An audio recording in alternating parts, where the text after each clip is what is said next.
Welcome to Sunrise online classes. Friends, स्वागत है आपका माध्यमिक परीक्षा मॉडल प्रश्न पत्र 2021 में, जो आज हम लेके आए हैं इस कड़ाके की सर्दी में। तो अब की बार क्या है, 80 नंबर का पेपर होगा आपका। कक्षा 10 वाले सभी स्टूडेंट्स के लिए 80 नंबर का पेपर है, जिसमें से अपने एक बड़ा बेनिफिट यह है कि 20 नंबर के छोटे छोटे चिन्नी चिन्नी क्वेश्चन दे दिए, एक एक नंबर के, जिसमें 10% तो वस्तुनिष्ठ, जिसमें ऑप्शन दिए हुए होते हैं ए बे से और द वाले, और 10% है जो 2 से 11 तक है, जो एक एक नंबर के हैं। वो अपने हाथ में हमेशा होते हैं। बड़े प्रश्न तो याद हो या ना हो, छोटे वाले प्रश्न तो अपन याद कर ही लेते हैं। तो देखो, खंड ए में दे रखे हैं 1 से लेकर 11 तक प्रश्न, जो कुल अंक भार है 20, और प्रत्येक प्रश्न है 1 नंबर का। प्रत्येक प्रश्न 1 नंबर का, यानी ये 20 नंबर आज मैं लेकर आया हूँ आपके सामने। इन 20 नंबरों को हमें करने हैं। खंड ब में प्रश्नों की संख्या 8 है, 16 नंबर का है, और 2-2 नंबर के प्रश्न है। यह भी ठीक ठाक है, कर लेंगे अपन। खंड सी में 4 प्रश्न आएंगे 16 नंबर के, और 4-4 नंबर का प्रत्येक प्रश्न होगा। खंड द में प्रश्नों की संख्या 2 है, कुल अंक भार 10 होगा, और प्रत्येक प्रश्न है वो 5 नंबर का है भाई।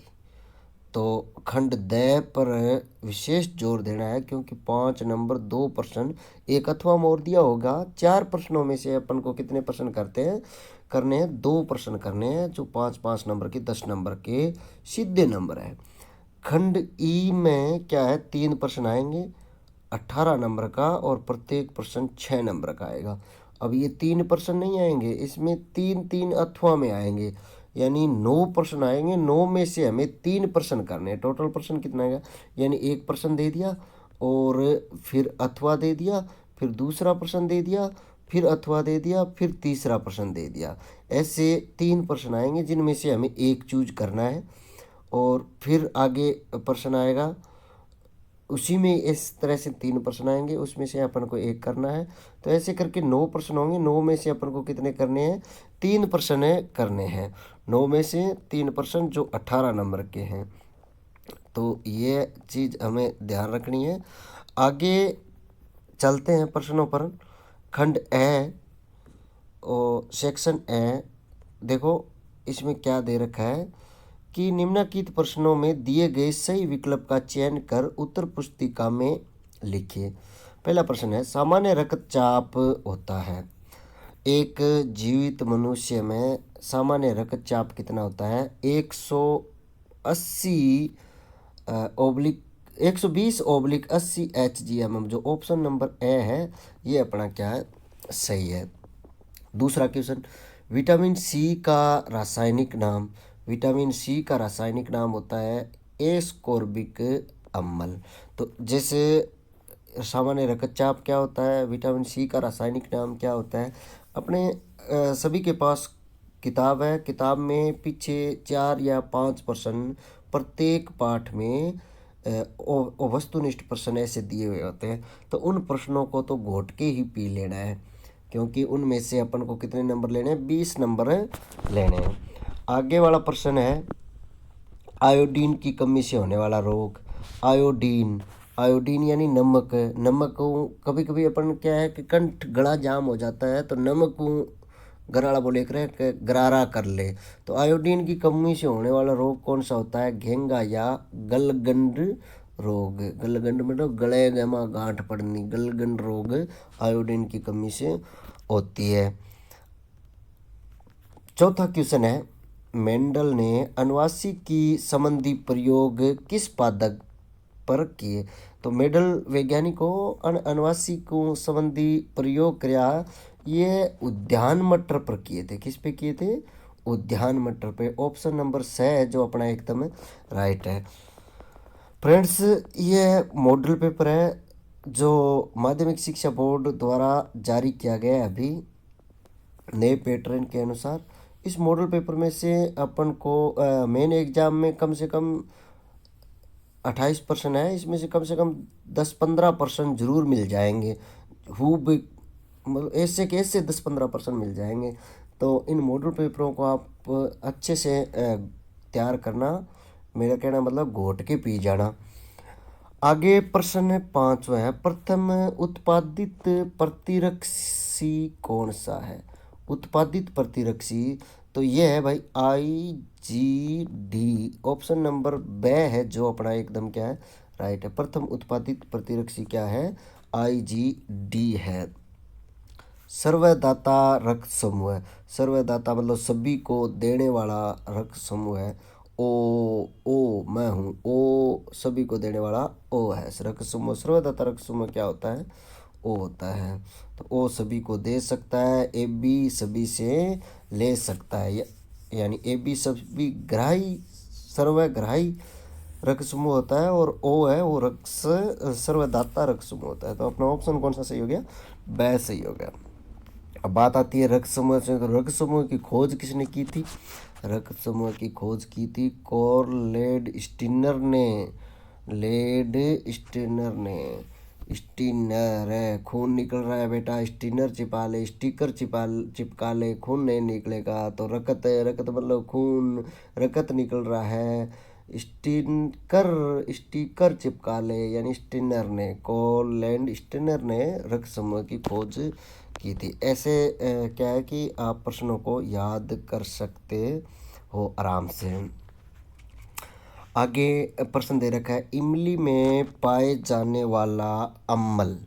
इमली खट्टी होती है ना, सीट्रिक अम्ल पाई जाए, तो इमली में पाए जाने वाला अम्ल कौन सा है? सीट्रिक अम्ल। ऑप्शन नंबर ए अपना क्या है, सही है।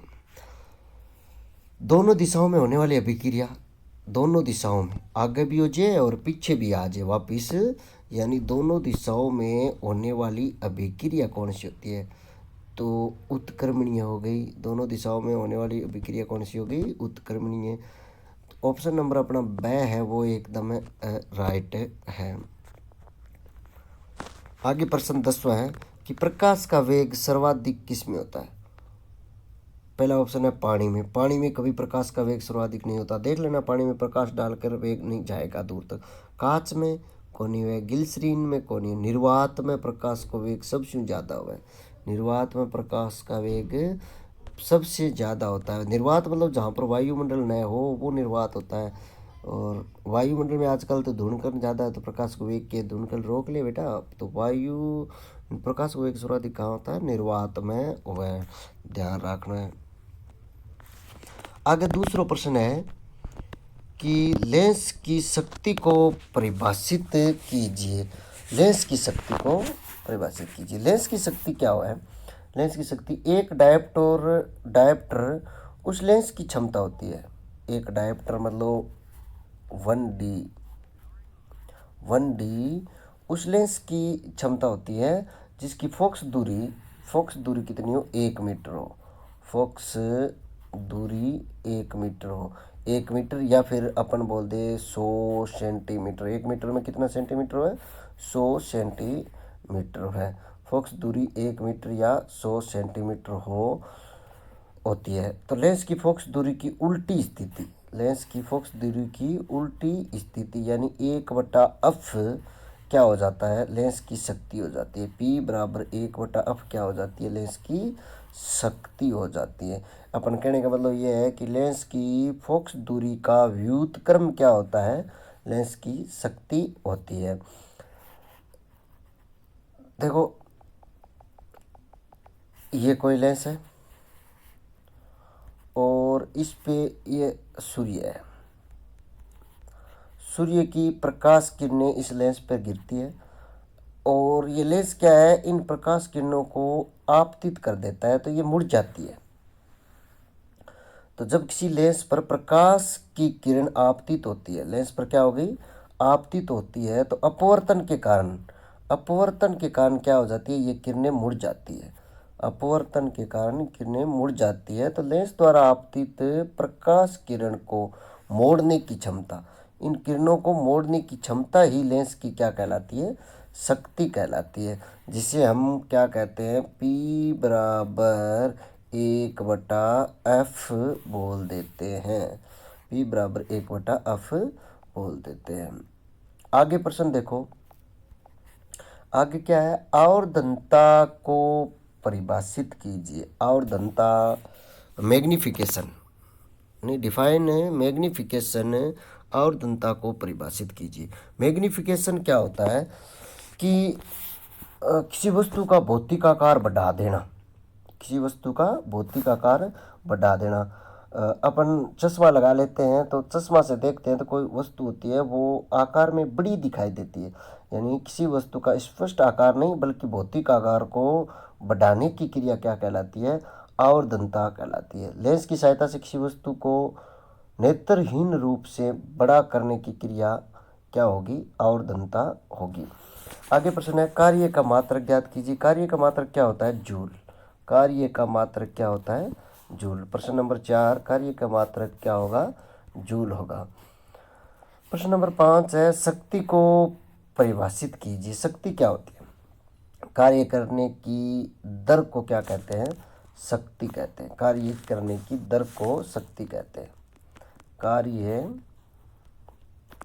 करने की दर को क्या कहा जाता है, शक्ति कहा जाता है। कोई व्यक्ति, शक्ति मतलब कार्य करने की दर, कार्य करने की दर का मीन्स हो गया कोई व्यक्ति इकाई समय में कितना कार्य करता है। इकाई समय में, एक इकाई समय में कोई व्यक्ति इकाई समय में कितना कार्य करता है, उस इकाई समय में किया गया कार्य का मान, एक इकाई समय में व्यक्ति द्वारा किए गए कार्य का मान क्या कहलाता है, व्यक्ति की शक्ति कहलाती है। प्रश्न नंबर 6 है, सरिस का अभ्यारण्य किस जिले में है। सरिस का अलवर में है। तो सभी को पता है सरिस का कहाँ है, अलवर में। 7वां, उड़न गिलहरी किस वन्य जीव अभ्यारण्य में पाई जाती है। उड़न गिलहरी पाई जाए भाई सीता माता अभ्यारण्य में। 8वां, स्थानबद्ध प्रजाति किसे कहते हैं। स्थानबद्ध, प्रश्न से स्पष्ट हो रहा है कि स्थान बंद हो जाए, जिसका स्थान एक ही जगह हो तो स्थानबद्ध प्रजाति होगी। स्थानबद्ध प्रजाति कहा जाता है, ऐसी प्रजातियां जो एक क्षेत्र विशेष में ही पाई जाती हो। ऐसी प्रजातियां जो एक क्षेत्र विशेष में ही पाई जाती है वो स्थानबद्ध प्रजाति होती है, और जिनका वितरण क्या है, एक सीमित क्षेत्र में होता है। जैसे लेमूर मेडागास्कर द्वीप है जहाँ पर मेकॉन्क बंदर पाया जाता है। कौन सा बंदर, मेकॉन्क बंदर पाया जाता है। मेकॉन्क बंदर, मेकॉन्क बंदर पाया जाता है। और एक है डोडो पक्षी, डोडो पक्षी जो मॉरिशस में पाया जाता है। डोडो पक्षी सिर्फ और सिर्फ कहाँ पाया जाता है, मॉरिशस में पाया जाता है। तो ये इनको क्या बोल देते हैं, स्थानबद्ध प्रजाति बोला जाता है। 9वां प्रश्न है, अंतर्राष्ट्रीय जैव विविधता दिवस मनाया जाता है। अंतर्राष्ट्रीय जैव विविधता दिवस 22 मई को मनाया जाता है। कब मनाया जाता है, 22 मई को। 22 मई को अंतर्राष्ट्रीय जैव विविधता दिवस मनाया जाता है। 10वां क्वेश्चन, भारत का राष्ट्रीय जलीय जीव क्या है। देखो, राष्ट्रीय जलीय जीव है डॉल्फिन। क्या है, डॉल्फिन। डॉल्फिन जिसका वैज्ञानिक नाम है गंगासूस,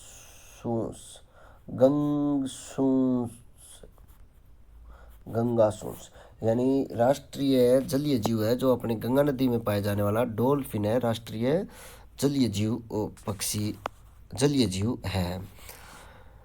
11वां प्रश्न है, जीव जंतुओं में पाए जाने वाली विभिन्नता, विषमता तथा पारिस्थितिकीय जटिलता क्या कहलाती है। इसे जैव विविधता कहते हैं। जैव विविधता क्या होती है कि जीव जंतुओं की में पाए जाने वाली विभिन्नता और विषमता और ये परिस्थिति यानी पर्यावरण में जो जटिलता होती है उसे जैव विविधता बोलते हैं। तो प्रश्न नंबर 11 का आंसर क्या हो जाएगा, जैव विविधता हो जाएगा। तो ये ए भाग के 20 प्रश्न है, एक एक नंबर के छोटे छोटे प्रश्न है। अपनी किताब में जो 4 प्रश्न, 4 या 5 प्रश्न पीछे दिए होते हैं प्रश्नों में, हर पाठ के पीछे 4 या 5 प्रश्न दिए होंगे छोटे छोटे, उन प्रश्नों को एकदम आप अच्छी तरह से तैयार कर लेना। उन प्रश्नों से बाहर आपका एक भी प्रश्न नहीं जाएगा। तो इन 20 प्रश्नों को तैयार करना। आगे वाले प्रश्न खंड ब के प्रश्न है, वो मैं आगे वाले वीडियो में आपको बताने की कोशिश करूँगा। ठीक है, धन्यवाद, गुड नाइट।